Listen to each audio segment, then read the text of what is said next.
porque la patria ni se vende ni se rinde. Adelante, doctor Diego, que el pueblo ecuatoriano lo escucha. Muy buenos días, un respetuoso y cordial saludo para todos los miembros de esta importantísima emisora.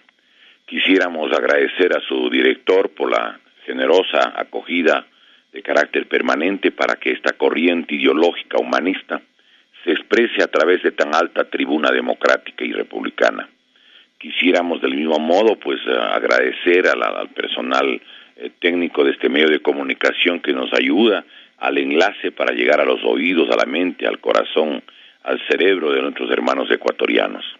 Agradecemos también a Pepe, a Raúl, a Clever, a César, a Medardo, a los compañeros que ayudan a la difusión de este mensaje, de estas reflexiones en torno a la realidad de nuestra querida patria. Quisiéramos asimismo saludar en forma similar, de manera respetuosa, fraternal, afectuosa, al hermano pueblo de Guayaquil, del Guayas, del litoral y del Ecuador entero. Quisiéramos hacer algunas reflexiones sobre lo que está pasando en el Ecuador.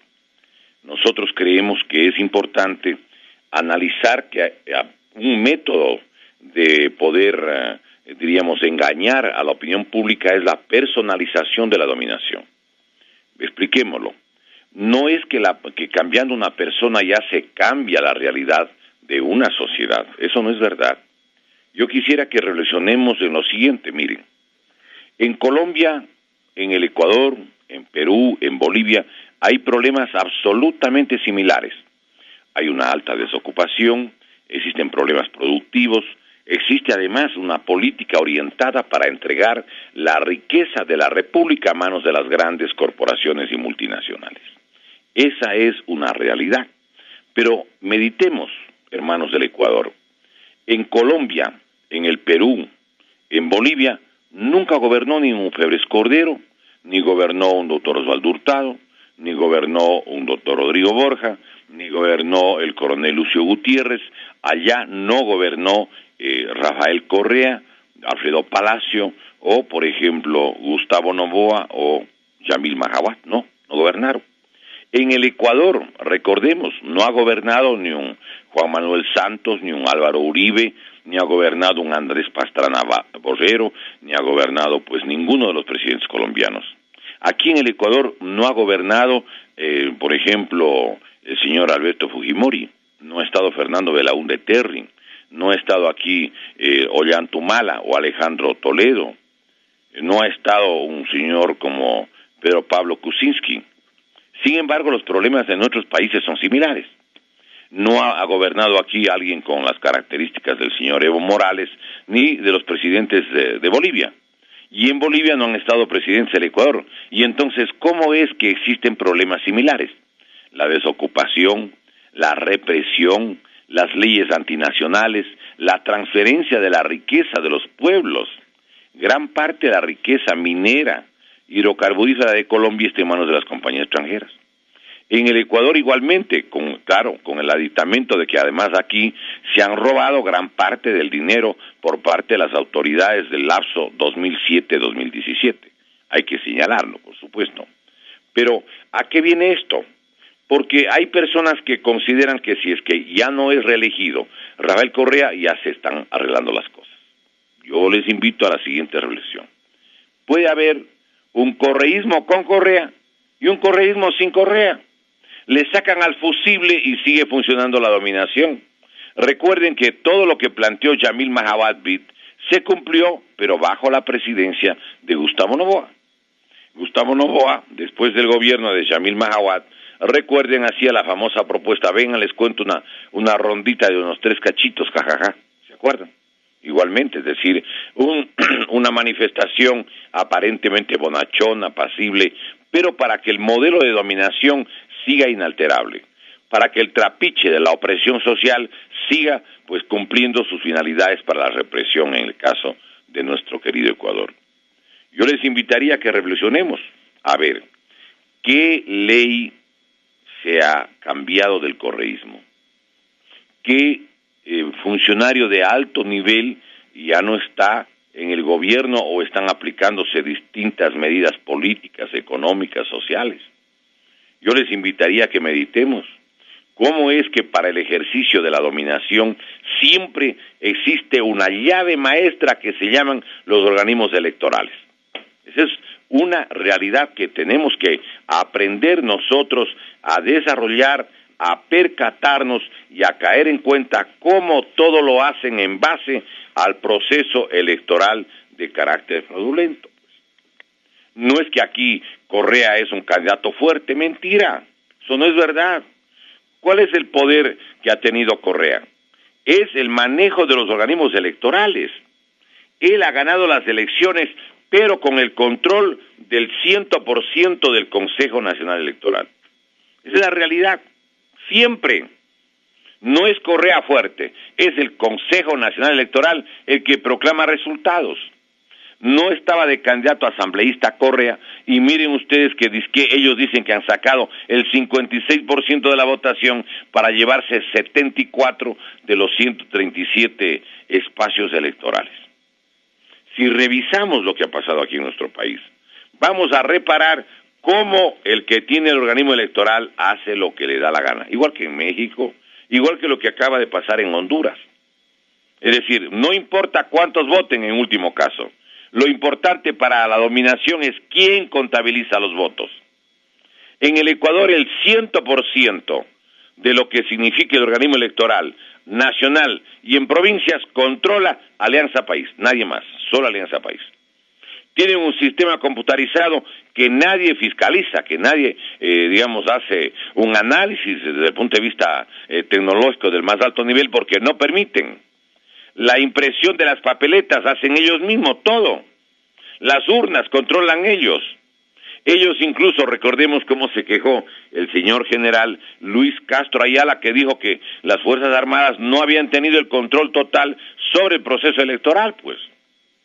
Yo les invitaría, por lo tanto, a que meditemos las cosas como son. El presidente Correa fue reelecto en el año 2009, pero en el año 2009, no olvidemos, habían las 221 computadoras y los 221 digitalizadores de la compañía contratada Digital Team, pues, que yo pienso que era para acomodar los resultados. ¿Se acuerdan ustedes que ese centro clandestino, ilegal, que funcionaba en el antiguo local del supermercado Santa Isabel, en la Garzota, al norte de Guayaquil, en la avenida Agustín Freire Potes, allí es donde estaban prácticamente finiquitando los resultados, pues, es la deducción más obvia. Las elecciones fueron el 26 de abril del 2009 y encontraron estos hechos, este centro clandestino el día viernes 8 de mayo del 2009, 12 días después de las elecciones, por favor, compatriotas. Y llegó allá la doctora Cintia Viteri y el doctor Enrique Sería, descubrieron que había el centro paralelo y llegaron con la gente de Teleamazonas y les sancionaron a Teleamazonas. ¿Cuándo ha habido pues centros de digitalización paralelos y clandestinos? Cuando ganó Jaime Roldós no hubo eso, cuando ganó Febres Cordero no hubo eso, cuando ganó, recordemos, el propio doctor Borja no hubo eso, no hubo ese centro paralelo cuando ganó Abdalá Bucarán, cuando ganó Lucio Gutiérrez, jamás antes han habido estos métodos que los instaló Alianza País y la mal llamada Revolución Ciudadana. Recordemos cómo, por ejemplo, nunca antes habían las juntas intermedias. ¿De qué juntas intermedias me hablaban, pues? Que dizque era para dar agilidad al proceso electoral. Mentira, son los métodos fraudulentos similares a los que tiene México. ¿Qué eran las juntas intermedias? Las depositarias de las actas originales para que nadie tenga copia y para garantizar, dizque, el hecho que han sido reelegidos. No lo olvidemos, compatriotas. Esto vale la pena recordar. ¿Cómo antes se daban los resultados electorales? Se contabilizaban en cada junta electoral y ellos daban copias a los partidos, a los candidatos, a los medios de comunicación. Recordemos cómo se manejó siempre el proceso electoral en el Ecuador. Antes de 2 horas y media, 3 horas, ya estaba finiquitado el resultado electoral, ya se tenía mesa por mesa, junta por junta, los resultados de las 7 urnas que había en cada junta electoral. la de presidente, vicepresidente, 2 la de alcalde, vicealcalde, 3 la de prefecto provincial, 4 la de concejales, 5 la de consejeros, 6 la de los diputados nacionales y 7 de diputados provinciales. Y uno podía oír antes de las 6:30, 7 de la noche, los resultados, por ejemplo, Parroquia Jimena, mesa número 4, número 5, número 6, La Febres Cordero, la mesa número 3, la número 2, y daban los resultados y todo el mundo tenía copias de los resultados. Con Alianza País hubo el asalto político al Consejo Nacional Electoral que solo maneja la gente de Alianza País. Además, yo quiero que recordemos algo que está pasándole a la gente y que no pueden perder la perspectiva, compatriotas. Es un asunto muy grave. No es verdad que los datos que dan el Consejo Nacional Electoral son creíbles. No es así. Recordemos que siempre han inflado el padrón electoral. El día 7 de mayo del 2011, cuando se llevaron la Corte, la Administración de Justicia, y dijeron que han ganado la consulta, había 1.229.330 votantes fantasmas. El 26 de abril del 2009, en la primera reelección de lo que decía Correa que tuvo, existieron 898.552 votantes fantasmas o en exceso. ¿Cómo se llega a esta cantidad? Los datos del INEC son unos, los del Instituto Nacional de Estadísticas y Censos, y otros son los resultados o la cantidad de votantes que autoriza el Consejo Nacional Electoral. Recordemos, en el 2009 habían 898.552 votantes fantasmas, y además allí había el centro clandestino de la empresa Digital Team con 221 computadoras y 221 digitadores. Recordemos cuando llegó Cintia Viteri y Enrique Herrería y la gente de Teleamazonas, canal al que le sancionaron porque hizo que el pueblo abra los ojos. Nunca antes se había producido eso. En la elección del 17 de febrero, del 2013, 17 de febrero del 2013, hubo 1.139.000 votantes fantasmas, 1.139.000 votantes fantasmas. El 19 de febrero del 2017, quiero recordar, en la elección del 17 de febrero del 2013, dijeron que han sacado 100 asambleístas. Mentira, es imposible. Cuando recién llegó al poder Correa, sacaron 80 asambleístas y los candidatos eran los mejores que disponían. Estaba Alberto Acosta, estaba la doctora María Paula Romo en Quito, estaba justamente César Rodríguez, estaba allí entre otros candidatos Gustavo Darquea en la provincia del Guayas, estaba el padre Fernando Vega en la provincia de la Suay. Así sacaron 80. Luego que se va un sector de Alianza País, entran en confrontación contra lo que entonces se llamaba el Movimiento Popular Democrático, luego que se separan de ellos las centrales sindicales, luego que incluso empiezan a perseguir para encarcelar a dirigentes sociales como de la CONAI y del Ecuarunari, resulta que ellos ahora, en vez de disminuir, se quedan con 100 asambleístas. Y el 19 de febrero del 2017, en el último proceso electoral, recordemos, compatriotas, que hubo 1.617.000 votantes fantasmas. Siempre inflaron los padrones electorales en cuanto al número real de personas mayores de 16 años. Recordemos dos cosas. Primero, ¿cuál es el número de ecuatorianos que porcentualmente son mayores de 16 años? Son el 65.58%. Nos atenemos a las proyecciones del Instituto Nacional de Estadísticas y Censos y además nos basamos en los resultados del censo último del 30 del mes de noviembre del año 2010, el 65.58%. Miren, de acuerdo al INEC, habían 11.118.000 votantes. 11.118.000. Pero el Consejo Nacional Electoral dice que no eran 11.118.000, sino que los votantes son, según ellos, 12.735.000. Si es que hubieran 12.735.000 votantes, como dijo el Consejo Nacional Electoral, inflando en 1.617.000 votantes adicionales o fantasmas, quiero decirles que haciendo la cuenta, en el Ecuador deberían haber habido en el mes de febrero y en el mes de abril del año 2017 19.420.000 personas. 19.420.000 personas. ¿Por qué? Porque los mayores de 16 años son el 65.58%.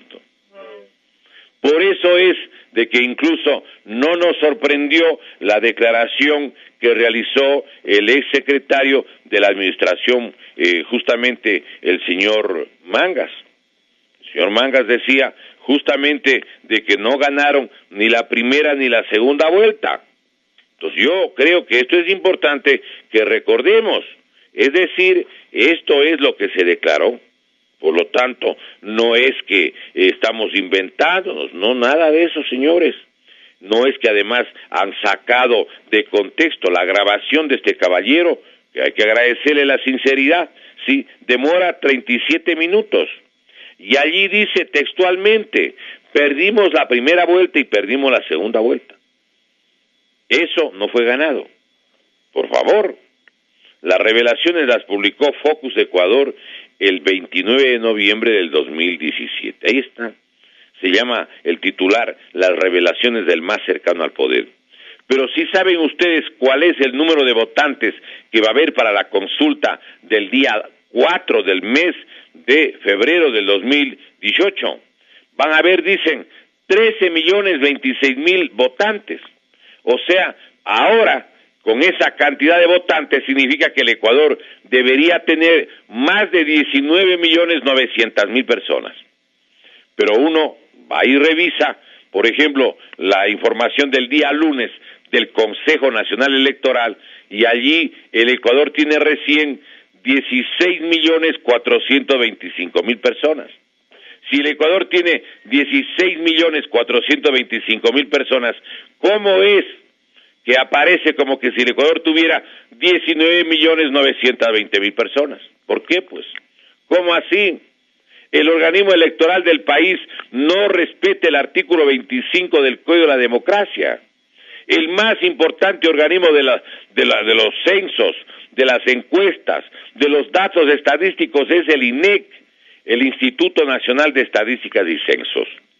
Y una cosa que es importante, los datos del INEC son los más valiosos en el país, al extremo que la repartición de dinero, la plata que se reparten, los municipios, los consejos provinciales, ¿saben ustedes en qué se basan? En los datos del INEC, la planificación del Ministerio de Salud, del Ministerio de Vivienda, del Ministerio de Educación, los datos que utiliza el Banco Central, los que utiliza la Secretaría Nacional de Planificación, las que utiliza el Instituto Ecuatoriano de Seguridad Social, todos, absolutamente todos, se basan en el INEC. Pero para el proceso electoral no hay tal cosa. Como ellos manejan y han manejado, y la mayoría absoluta es de Alianza País, a mí no me sorprendería, les ruego que tomen atención a lo que voy a decir, no me sorprendería que dizque gane el no. Óigame, cuando menos en una o dos preguntas. Por ejemplo, podrían decir que el pueblo ecuatoriano ha votado no para que el señor Correa vuelva a ser candidato. Y no me extrañaría que digan también que el pueblo ecuatoriano supuestamente no aprobó la pregunta en la que se podría cambiar al Consejo de Participación Ciudadana para poder tener independientes el fiscal, el procurador, el Consejo de la Judicatura y otros, espacios que hoy controla el presidente Correa, el expresidente Correa. Él es verdaderamente el que maneja algunas instituciones. Recordemos la declaración del señor expresidente cuando dijo que si es que hubiese otro fiscal, no el doctor Carlos Vaca, él a lo mejor ya estaría con orden de detención. Claro, pues, con toda razón estaría con orden de detención, porque otro fiscal presumible o probablemente no sería como el actual fiscal, asesor del propio presidente Correa, como lo ha sido el actual fiscal desde el año 2014 hasta enero del 2017, pues. Con un, diríamos, fiscal propio, la señora Cristina Fernández de Kirchner no tendría ningún problema, pues. Ningún inconveniente, no tendría un solo juicio en contra. Aquí en el Ecuador nada ya me va a sorprender, pues. Es decir, a ver, ¿qué acontecería en la eventualidad, por ejemplo, de lo que tiene que ver con responder con las irregularidades que han habido en el país? Que son marcianos, viven en Venus, residen en Plutón. Señores, una obra como la repotenciación de la refinería de Esmeraldas, que ofreció la empresa Chiyoda de Japón, que construyó la refinería, en 187 millones, y ha costado hasta ahora 2.369 millones de dólares. Lo publicó Diario Expreso en la edición del 1 de diciembre del 2016. Óigame, 2016, sí. Y el 2017 volvieron a sostener las mismas cifras. Yo les hago aquí una pregunta y una reflexión, compatriotas. ¿Cómo es que no tiene ninguna responsabilidad el expresidente Correa? En el caso dicen que han gastado 1.528 millones para hacer la refinería del Aromo en la provincia de Manabí, y no existe. La refinería del Aromo o del Pacífico no existe, no hay ni siquiera un cuarto, pero han gastado 1.528 millones de dólares, pues por favor, ¿qué pasa? No hay enjuiciados.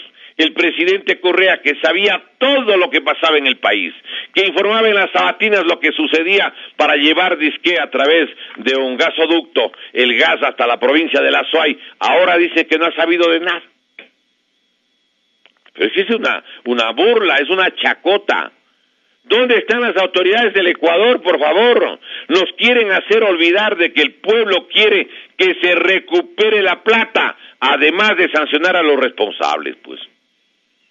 Deberían aprovechar que está aquí en el Ecuador el expresidente Correa, ordenen que no salga del país, pues a ver, que explique cómo es que todos los ministros de Estado involucrados en todas las irregularidades, a todos los nombró él.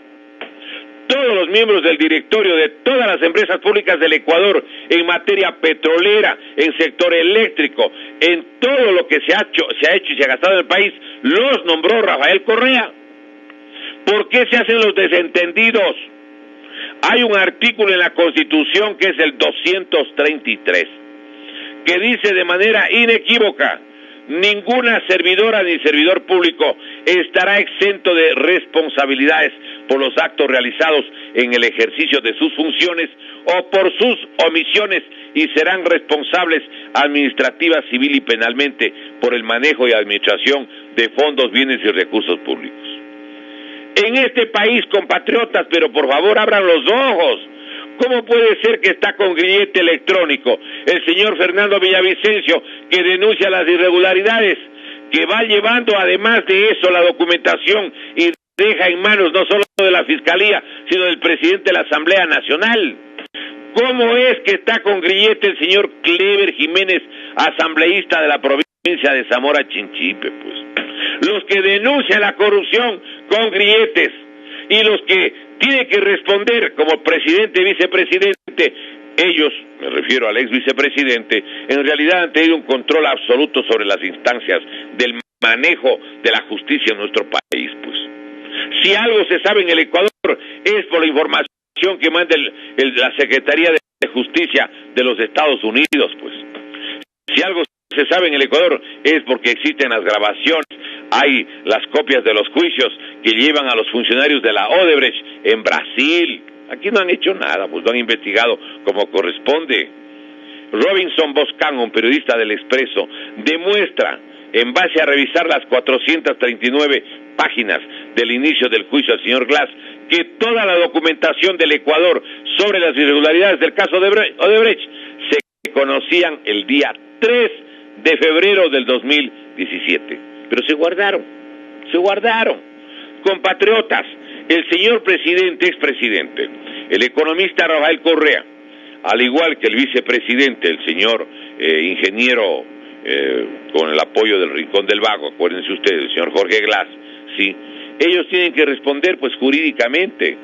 El artículo 42, numeral primero, literal B, del Código Orgánico Integral Penal del COIP, enviado por el presidente Correa, puesto el ejecute por el presidente Correa, establece que son autores. Artículo 42, numeral primero, literal B, de los delitos en el país, dice, entre comillas, quienes no impidan o procuren impedir que se evite su ejecución, teniendo el deber de hacerlo, cierro comillas. ¿Creen ustedes que si el señor Glass le hubiera desobedecido, no hubiera cumplido alguno de los afanes del economista Correa, le hubieran dejado que siga allí 10 años como brazo derecho de la gestión del economista Correa? Dice el artículo 23, inciso segundo del Código Orgánico Integral Penal del COIP, abro comillas, no impedir un acontecimiento cuando se tiene la obligación jurídica, la obligación de impedirlo, equivale a ocasionarlo. ¿Quién le pone el cascabel al gato? En el Ecuador ahora, todo el monopolio de lo que es investigación y la acusación jurídica maneja exclusivamente la Fiscalía y nadie más.